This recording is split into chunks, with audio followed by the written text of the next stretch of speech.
Hello friends, आपल्या सर्वांची आवडती मालिका बाई तुझा आशीर्वाद या मालिकेच्या आजच्या गुरुवार 25 जूनच्या एपिसोडमध्ये एकानंतर एक धमाकेदार ट्विस्ट आले आहेत. मग नेमकं घडलंय तरी काय? तर फ्रेंड्स, आजच्या एपिसोडमध्ये महेशने चक्क राजाचा मालक नानाला धमकी दिली आहे की जर तू त्या राजाला कामावर ठेवलं, त्याला नोकरी दिली, तर मी तुझ्या सकट तुझ्या अख्ख्या घरादारांना गाड्या घोड्यांना आग लावून टाकेल. त्यामुळे नानाने राजाला नोकरीवरून काढून टाकलंय. आणि दुसरीकडे अण्णा यांनी आपल्या सुलूहत्याला खूप घाबरवलं. सुलूहत्या चांगलीच टरकली आहे आणि अण्णांचं हे प्रेम पाहून अवनीला आपल्या बाबांची आठवण आली आहे. पण चंद्रकांतला मात्र अवनीची काहीच आठवण येत नाही आहे. अवनीला घरात आणायचं नाही असं त्याने ठाम ठरवलंय. मग हे सगळं नेमकं घडलं तरी कसं, हे जाणून घेण्यासाठी हा व्हिडिओ शेवटपर्यंत नक्की पहा. फ्रेंड्स, आजच्या एपिसोडच्या सुरुवातीलाच यशदा त्याचं सगळं सामान पिशवीत भरतो आणि तेथून निघून जातो. अवनीला प्रश्न पडतो, जर यशोधन दादा इतका मोठा कॉन्ट्रॅक्टर आहे, मग एखाद्या साध्या मिस्त्रीसारखं हे सगळं सामान तो पिशवीत का घेऊन गेला? सायकलवर रोज का जातो? राजाला माहीत असतं की आता हा प्रश्न अवनी आपल्याला विचारणार. अवनी म्हणते राजा, तर राजा म्हणतो 1 मिनटं, फक्त 1 मिनटं थांबा. असं म्हणून राजा हा घरामध्ये जातो आणि 2-4 पुस्तकं घेऊन येतो. आणि अवनीला ही पुस्तकं देऊन म्हणतो, तुम्हाला वाचण्याची खूप आवड आहे ना, तेवढा तुमचा टाइमपास होईल, ही पुस्तकं तुम्ही वाचा. अवनी ही पुस्तकं पाहते आणि म्हणते, ही पुस्तकं? अरे ही काय पुस्तकं आहे? मर्डर ॲट 10 आणि काळ रात्र अशी पुस्तकं मी वाचत नाही. माझ्याकडे माझी पुस्तकं आहेत, architecture related, story of buildings वगैरे अशी पुस्तकं मी वाचते. राजा म्हणतो, चांगले चांगले, तुम्ही अशीच पुस्तकं वाचणार ना? अशी पुस्तकं नाही वाचणार, मला कळलंच नाही. राजाला समजतं का आता इथून गेलेलंच बरं, आपला प्लॅन फ्लॉप झालाय. अवनी आता प्रश्न विचारणार. राजा तेथून जाणार तेवढ्यात अवनी त्याला थांबवते आणि विचारते, राजा, तू तर मला म्हणाला होतास की यशादादा खूप मोठा कॉन्ट्रॅक्टर आहे, मग तो असं सगळं पिशवीत सामान का घेऊन जातो आणि रोज सायकलवर का जातो? राजा म्हणतो, अहो सोपं आहे ना, आहेच तो खूप मोठा. अहो म्हणजे माझ्या आईची शपथ, तो आहे ना बांधकाम व्यवसायातच आहे आणि खूप मोठा माणूस आहे.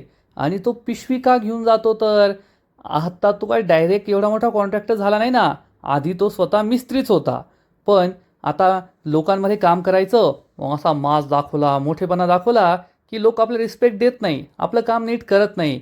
त्यामुळे तो खूप डाऊन टू अर्थ आहे आणि त्यांच्यातलाच बनून काम करतो. स्वतःची पाळंमुळं तो विसरलेला नाही आहे. त्यामुळे तो असं पिशवीत सामान घेऊन जातो, जसं काही तो स्वतःच मिस्त्री आहे, कॉन्ट्रॅक्टर नाही आहे. अवनीला ते फारसं पटलेलं नसतं. अवनी विचारते, मग तो रोज सायकलवर का जातो? राजा म्हणतो, नेचरचा विचार करतो तो. अहो प्रदूषण किती वाढलं आहे, ट्रॅफिक किती वाढलं आहे आणि त्याच्या काय अशा एक साईट नाही, एका वेळेस 100 साईट सुरू असतात. आणि गाडीने जायचं म्हटलं की ट्रॅफिकमध्ये गाडी अडकणार, उशीर होणार. त्यामुळे तो सायकल घेऊन जातो. सायकलवर कसं पटकन जाता येतं, म्हणजे टेन्शन राहत नाही, उशिरा जाण्याचं काही कारणच नाही. अवनीला हे बिलकुल पटलेलं नसतं, पण आता राजा बोलतोय म्हणून ती ऐकून घेते. मग अवनी विचारते, म्हणजे? राजा म्हणतो, अहो त्याचं सोडा, एक दिवस तुमचंसुद्धा असंच ऑफिस होणार. आता तुम्ही एवढ्या गोल्ड मेडलिस्ट आर्किटेक्ट आहात म्हणजे होणारच. तुम्हीसुद्धा असं डाऊन टू अर्थ राहा बरं, आपल्या खालच्या लोकांवर असं कधी बॉसगिरी वगैरे करायची नाही. अवनी हसून म्हणते, माझं ऑफिस कधी होईल की नाही काय माहीत. तर राजा म्हणतो, का नाही होणार, नक्की होणार, तुम्हाला तर माहिती आहे, होप बडी. अवनी उत्तर देते, तोप चीज आहे. राजा म्हणतो, पाहिलं का किती छान हसलात, माझ्या एका डायलॉगवर हसला तुम्ही. कसं आहे ना, रडण्यासाठी 100 कारणं लागतात, पण हसण्यासाठी एक कारण पुरेसं असतं. अवनी म्हणते, तुला का हे का पिक्चर वाटतो का आणि हिरोसारखे डायलॉग मारतोय? मी काही तुझी हिरोईन नाही आहे. तर राजा म्हणतो, नाही तसं नाही, ॲज अ हिरोईन नाही, ॲज अ मैत्रीण म्हणूनच बोललो मी. अवनी खूप लाजते, हसते आणि म्हणते, छान दिसतंय पुस्तकं, वाचेल मी, मर्डर ॲट 10. राजा म्हणतो, वाचा वाचा, क्राईम थ्रिलर आहे, तुम्हाला खूप मजा येईल. अवनी ही पुस्तकं पाहत असते. राजा तेथून काढता पाय घेतो, खिडकीतून बाहेर पाहतो आणि म्हणतो, काय देवी आई, माझं सत्य त्यांना कळलं की मी त्यांना खोटं सांगतोय, तर त्या रात्री 10ची सुद्धा वाट पाहणार नाही. Murder at Dangat house any time असं पुस्तक छापावं लागेल. आणि राजा हा तेथून गायब होतो, कारण त्याला माहिती आहे आता येथे थांबून फायदा नाही आहे. इकडे अवनीच्या माहेरी महेशने सुलो आत्याला त्याला जो व्हिडिओ पाठवलाय, जेव्हा अवनी रडत होती, राजा तिची समजूत घालत होता, तो व्हिडिओ आपल्या बायकोला आणि आईला दाखवलेला असतो. आणि अवनीची आई हा व्हिडिओ पाहून ढसाढसा रडू लागते आणि म्हणते, स्वाती, तिला किती समजावून सांगितलं, स्वतःच्या मनाचं करू नकोस, आम्ही तुझ्यासाठी जो मुलगा पाहिलाय तो अतिशय योग्य आहे, पण तिने माझं बिलकुल ऐकलं नाही आणि आता पाहिलं ना काय करून घेतलंय स्वतःच्या आयुष्याचं. हे ऐकून महेश खूप चिडतो आणि मग अवनीची आई म्हणते, महेश, आपण अवनीला घरी आणायचं का? तर महेश चिडून म्हणतो, नाही, तिला या घरात जागा नाही. तिने आज जे काही करून घेतलंय ना ते स्वतःच्या मनाने करून घेतलंय, यात तिची चूक आहे. मग आपण तिला का माफ करायचं? आपण तिला या घरात आणायचं नाही. तर अवनीची आई म्हणते, महेश असं का करतोय? अरे तुझी सख्खी बहीण आहे ना ती. महेश चिडून म्हणतो, ते तिला कळलं नाही. जेव्हा आपण पोलीस स्टेशन बाहेर गयावया करत होतो, अवनी हे लग्न करू नको, अवनी घरी चल, तेव्हा तिने ऐकलं नाही. तेव्हा तिला नाही वाटलं का हे आपले वडील आहेत, हा आपला भाऊ आहे, हे गयावया करताय, मग आता आपण तिचा विचार का करायचा? स्वाती आणि अवनीची आई त्याला समजवण्याचा प्रयत्न करतात, पण महेश काही ऐकून घेत नाही आणि या दोघींना ठणकावून सांगतो, आपण अवनीला या घरात आणणार नाही आणि तिच्याशी बोलायचं सुद्धा नाही, तिला फोनसुद्धा करायचा नाही. त्यामुळे या दोघींची बोलती बंद होते. आणि इकडे पायल तिच्या मैत्रिणीबरोबर बसून रडत असते, हंबरडा फोडत असते, जोर जोरात रडत असते. तिची मैत्रीण विचारते, अगं पायल, फक्त रडणारच आहे की काय घडलंय ते सांगणार सुद्धा आहे? तर पायल चिडून म्हणते, माझा पानू, आज माझ्या पानूने मला खूप चिडला, खूप ओरडला माझ्यावर, आजपर्यंत तो माझ्या एवढा कधी ओरडलाच नव्हता. तर ही ऋतू म्हणते, पायल, मी तुला आधीच सांगत होते, त्या अशिक्षित मेकॅनिकच्या नादाला लागू नको. आता तो अशिक्षित मेकॅनिक असंच करणार, दुसरं काय करणार? पायल चिडून म्हणते, ऋते, गप्प बस तू, त्यात त्याची काही चूक नाहीये, माझी चूक आहे. मी सकाळी सकाळी गेले तेथे आणि त्याला काहीतरी टेन्शन होतं म्हणून तू माझ्यावर एवढा ओरडला. थांब, आता आपण आहे ना एक काम करूया, मी त्याच्याजवळ जाते आणि त्याला सॉरी म्हणते. तर ही ऋतू तिला समजावून सांगते, सॉरी बोलून काय फायदा नाहीये, त्याच्यासाठी गिफ्ट घेऊन जा, गिफ्ट दिलं की लगेच तो तुला माफ करेल. पायल म्हणते, अरे वा ऋते, खरंच काय भारी आयडिया दिली आहे. तुझ्या जन्माच्या सेकंदापासून ते या सेकंदापर्यंत तू एकच चांगलं काम केलंय, ही आयडिया मला दिली आहे. चल माझ्याबरोबर. ऋतू म्हणते, ए तुझा मला कॉलेज आहे. पायल म्हणते, वा रे वा, आज मैत्रिणीला गरज आहे तर तू ॲटिट्यूड दाखवते, कॉलेज गेलं तेल लावत, चल माझ्याबरोबर. असं म्हणून पायल ऋतूचा हात पकडून तिला जबरदस्ती घेऊन जाते. आणि इकडे धोंडी अण्णा अंगणात बसलेले असतात आणि आवाज देतात, ए धन्या, ए धन्या. तेवढ्यात अवनी तेथे येते आणि विचारते, काय झालं अण्णा, तुम्हाला काही हवं आहे का? तर धोंडी अण्णा म्हणतात, नाही नाही, काही नको आहे, ते मी धन्याला बोलवत होतो. अवनी विचारते, अण्णा, तुम्हाला काल रात्री पोलीस स्टेशनमध्ये खूप त्रास झाला असेल ना? आणि हे ऐकून धोंडी अण्णा चक्क रडू लागतो. अवनीला काही कळतच नाही की अण्णा का रडताय. आणि तेवढ्यात धन्या हा आपल्या पाचही बोट्यामध्ये बॉब्या टाकून खात खात बाहेर येतो आणि विचारतो, ओ अण्णा, काय झालं रडायला? तर अण्णा सांगतात, अरे तुझा बाप येथे उपाशी बसलाय आणि तू बॉब्या खात बसलाय. तर धन्या म्हणतो, तुम्हाला खायचं तर खा ना, जा आतमध्ये, यशोदाने बनवलं असेल, माझ्या बॉब्यांना नाव ठेवायचं नाही. धोंड्यांना म्हणतो, ठीक आहे, मी जातो आणि माझं जेवण घेऊन येतो. असं म्हणून धोंड्यांना आतमध्ये जातो आणि आतमध्ये भांडे पडल्याचा मोठा आवाज येतो. अवनी खूप घाबरते आणि विचारते, अण्णा काय झालं, काय झालं? तर धन्या म्हणतो, वहिनी, नका टेन्शन घेऊ, अण्णा येऊन सांगतील. अण्णा बाहेर येऊन म्हणतो, अरे काय, तुम्हाला रोज तेच तेच खाऊन बोर होत नाही का रे? काय यशा रोज एकच बनवतो, थांब मी जाऊन ना वडापाव खातो. तर अवनी त्यांना थांबवते आणि म्हणते, अण्णा, ते वडापाव नका खाऊ, ते बाहेरचं चांगलं नसतं, तुम्हाला हवं असेल तर मी काहीतरी बनवते. धोंडी अण्णा म्हणतो, तू कशाला बनवते सुनबाई, मी काहीतरी बनवतो. तर धन्या म्हणतो, ओ रॉकी द फादर, तुम्हाला काय वाटतं, स्वयंपाक बनवणं म्हणजे काय गाडी चालवणं इतकं सोपं आहे का? ट्रक चालवणं वेगळं, स्वयंपाक बनवणं वेगळं. तर धोंडी अण्णा म्हणतो, ए तुला काय वाटलं रे, मला सगळं जमतं, मला पुरणपोळी, कटाची आमटी, रसमलाई सगळं जमतं, असं मी म्हणणार नाही, मला यातलं काहीच येत नाही. अवनी हसू लागते. धोंडी अण्णा म्हणतो, पण मला थर्ड गिअरची बिर्याणी, फोर्थ गिअरची अंडा भुर्जी आणि पंक्चर झालेली शेवभाजी सगळं बनवता येतं. अवनी विचारते, हे सगळे पदार्थांची नावं आहे का? धोंडी अण्णा म्हणतो, अगं हो सुनबाई, ती एक मजाच आहे. जेव्हा मी ट्रक चालवायचो ना, तेव्हा मी रोज ढाब्यावर जेवायचो. ढाब्यावर जेवून जेवून मला इतका कंटाळा आला होता का मग मी स्वतःच जेवण बनवायला सुरुवात केली.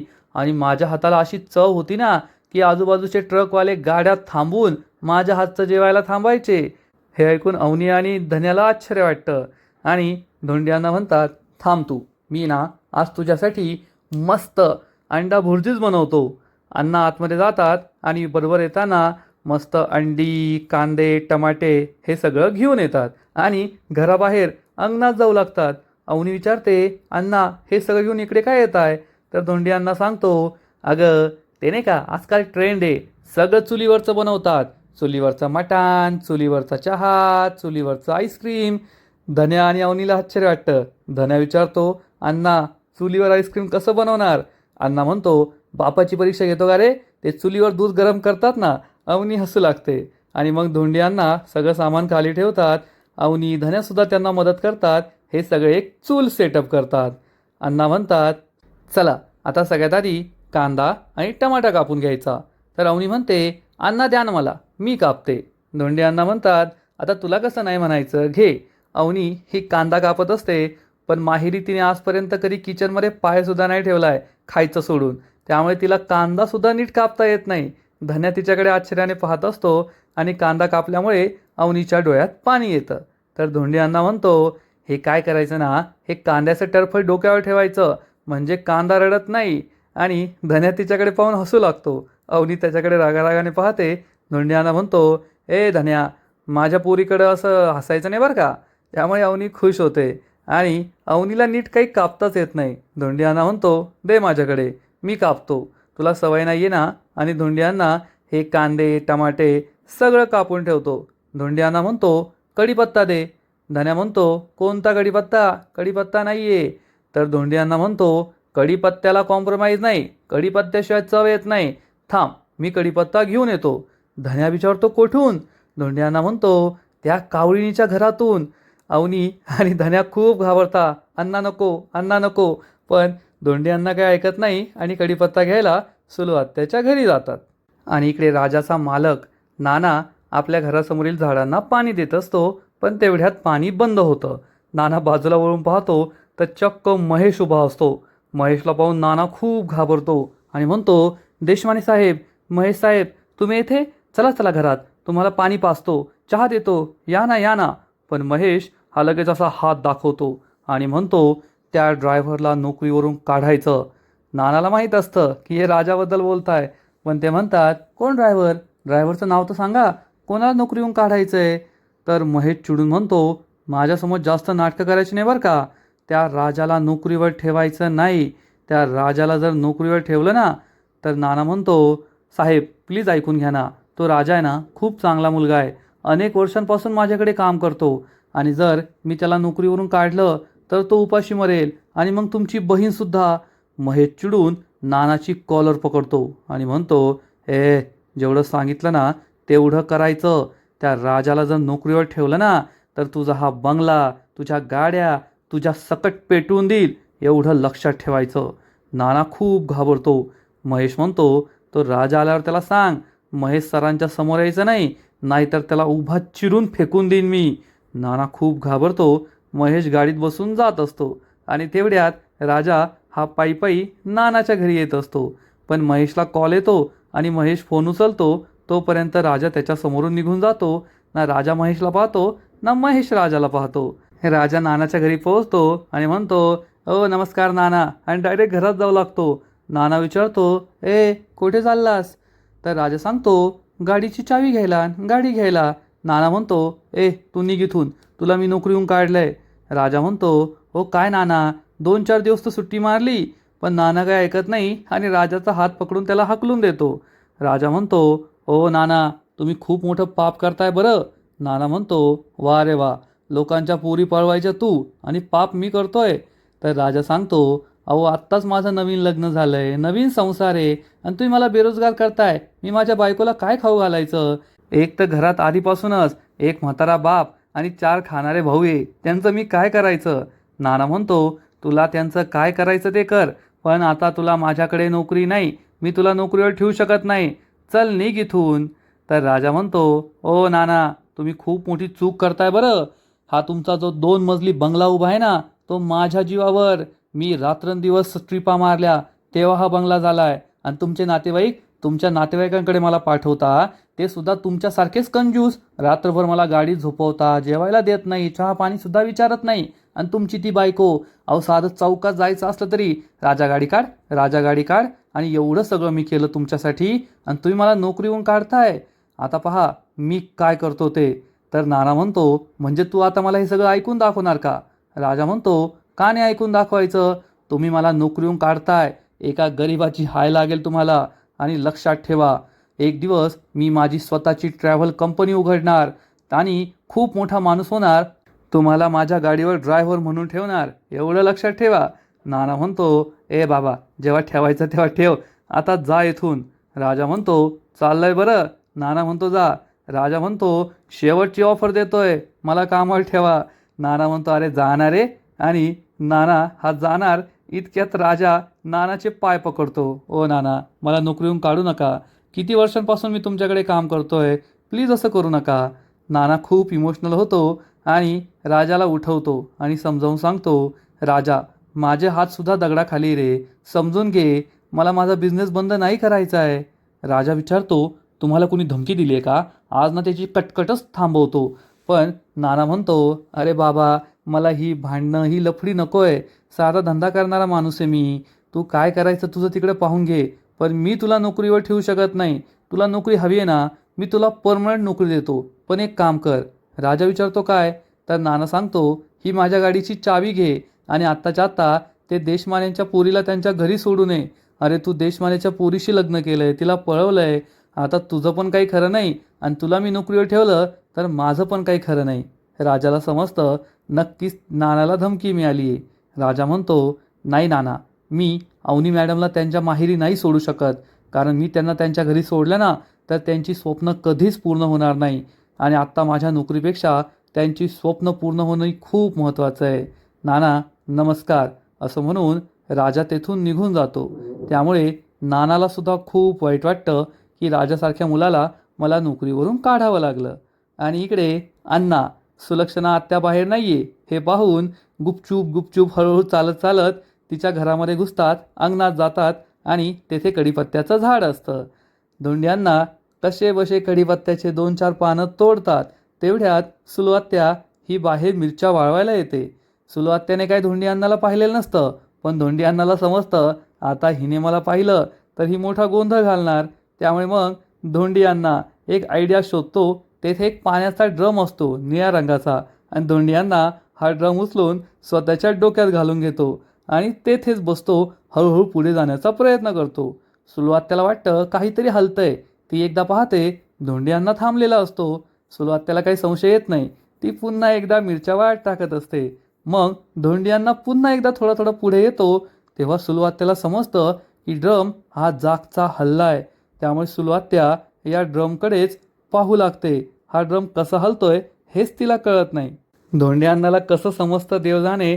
सुलुआत्या हा ड्रम कसा पुढे जातोय ते पाहण्यासाठी उभी असते आणि तेवढ्यात धोंडी अण्णा स्वतःच्या अंगावरचा हा ड्रम फेकून देतो आणि हॅ हॅ असं करून सुलुआत्याला घाबरवतो. सुलुआत्या जोरात किंचाळते, हा हा, आणि धोंडी अण्णा तिला आणखीन जोरात घाबरवतो. हे सुले, भूत आलं भूत. सुलुआत्या घाबरून घरात पळून जाते आणि इकडे अवनी आणि धन्या हे सगळं पाहून हसत असतात. धोंडी अण्णा धावत पळत आपल्या घराच्या अंगणात परत येतो. तेवढ्या सुलुआत्या सुद्धा घराच्या बाहेर येते आणि म्हणते, ए धोंड्या, आता मी काय करते ते पहाच, असं घाबरवतो कोणी कोणाला? तर धोंडी अण्णा म्हणतो, ए सुलीची टरकली, कावळीची टरकली. सुलुआत्या आणखीन चिडते, रागारागाने घरात जाते. अवनी आणि धन्या धोंडी अण्णाला तेथून घेऊन जातात. आणि इकडे चंद्रकांत हा आपल्या रूममधून खाली येतो. तेव्हा अवनीची आई रडत असते. चंद्रकांत हे पाहतो आणि म्हणतो, संगीता रडू नकोस. तर अवनीची आई संगीता म्हणते, अहो आपल्या अवनीचे खूप हाल होत आहे, आपण तिला घरी घेऊन यायचं का? पण चंद्रकांत त्यासाठी स्पष्ट शब्दात नकार देतो, नाही, आपण कोणत्याही परिस्थितीत अवनीला घरी घेऊन यायचं नाहीये. आणि तेवढ्यात विवान घरी येतो आणि म्हणतो, अंकल, विवान का आला असेल हाच प्रश्न सगळ्यांना पडतो. आता विवान काय करणारे देव जाणे. आणि इकडे अण्णा हे आपल्या जागेवर येऊन बसतात. धन्या आणि अवनी त्यांच्या शेजारी बसतात आणि मग अण्णा अंडा भुर्जी बनवायला सुरुवात करतात. अण्णाला एकदम भारी अंडा भुर्जी बनवता येत असते आणि अण्णांची ही सगळी प्रोसेस अवनी बारकाईने पाहत असते. तेवढ्यात अवनीला ठसका लागतो. अण्णा म्हणतात, वर पा सुनबाई वर पा, ती पाय तुझी सासू लक्ष्मी ये, ती पाय कांदे सोलतीये कांदे, पाय वर. अवनी हसू लागते. तिचा ठसका जातो आणि मग धोंडी अण्णाने अतिशय सुंदर अंडा भुर्जी बनवलेली असते आणि सगळ्यात आधी ते अंडा भुर्जी अवनीला खायला देतात आणि म्हणतात, मी तुला म्हणालो होतो ना, तुला खूप महत्त्वाचं काम करायचं आहे, ही अंडा भुर्जी टेस्ट करायची आहे. अवनी ही अंडा भुर्जी टेस्ट करते. तिला ही अंडा भुर्जी खूप आवडते. ती म्हणते, मस्त झाली आहे. तर धोंडी अण्णा म्हणतो, मस्त झाली असं नाही म्हणत, असं म्हणतात की 1000 वर्षात पहिल्यांदाच इतकी चांगली अंडा भुर्जी खाल्ली आहे. तर अवनी म्हणते, हो अण्णा, 10,000 वर्षात पहिल्यांदा इतकी मस्त अंडा भुर्जी खाल्ली आहे. अण्णा म्हणतात, तू 10,000 वर्ष म्हण, 1,00,000 वर्ष म्हण, मी तर अशी अंडा भुर्जी नेहमी बनवतच राहणार. आणि सगळे खूप खुश होतात. अवनी म्हणते, तुम्ही पण आमच्याबरोबर खा ना. तर धन्या सांगतो, ते आपल्याबरोबर नाही खाणार, त्यांची ती मैत्रीण ना, त्यांच्याबरोबर खाणार. धोंड्यांना आपली अंडा भुर्जी घेऊन निघून जातात आणि अवनीच्या डोळ्यात पाणी येतं. धन्या विचारतो, काय झालं वहिनी रडायला? अवनी सांगते, काही नाही रे, माझ्या बाबांची आठवण आली. मला सुद्धा असं माझ्या घरी कधी काही खायचं असलं ना की माझे बाबा लगेच माझ्या आईला ऑर्डर सोडायचे, अवनीसाठी हे बनव, आणि माझी आई ते लगेच बनवायची. मला माझ्या बाबांचीच आठवण आली. धन्यासुद्धा इमोशनल होतो आणि आजचा एपिसोड येथेच संपतो. फ्रेंड्स, बाई तुझा आशीर्वाद या मालिकेचा आजचा एपिसोड खरंच खूप भारी होता, इंटरेस्टिंग होता, पाहायला मजा आली.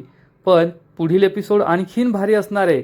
पुढील एपिसोडमध्ये आपण पाहू की राजा हा अवनीसाठी हातातील बांगड्या घेऊन येईल. अवनी चिडून विचारणार, राजा तू माझ्यासाठी या बांगड्या का घेऊन आलाय? मी काय तुझी बायको आहे का मला बांगड्या द्यायला?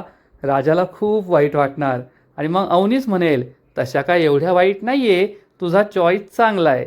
हे ऐकून राजा खूप खुश होईल. अवनी आणि राजा एकमेकांकडे प्रेमाने पाहतील. मग या दोघांच्या प्रेमाला सुरुवात तरी कधी होणार? अवनी ही आधी राजाच्या प्रेमात पडणार की या दांगट कुटुंबाच्या आणि या घराच्या? हे सगळं पाहायला मजा येणार आहे. पण आज ना उद्या अवनी या घरात कायम राहायचा निर्णय घेईल आणि हे घर सोडून कधीच जाणार नाही. दांगट कुटुंबाला बाईचा आशीर्वाद कायमचा मिळेल एवढं मात्र नक्की. तर फ्रेंड्स, तुम्हाला सुद्धा ही मालिका आवडते का? नक्कीच कमेंट करून सांगा. आणि बाई तुझा आशीर्वाद या मालिकेचे असेच नवीन नवीन एपिसोड, नवीन नवीन अपडेट सर्वात आधी पाहण्यासाठी व्हिडिओला लाईक करा, शेअर करा, चॅनलला सबस्क्राईब करून बेल आयकॉनवर क्लिक करा. म्हणजे या मालिकेचे नवीन नवीन एपिसोड तुम्हाला सर्वात आधी पाहायला मिळतील. खूप खूप खूप धन्यवाद.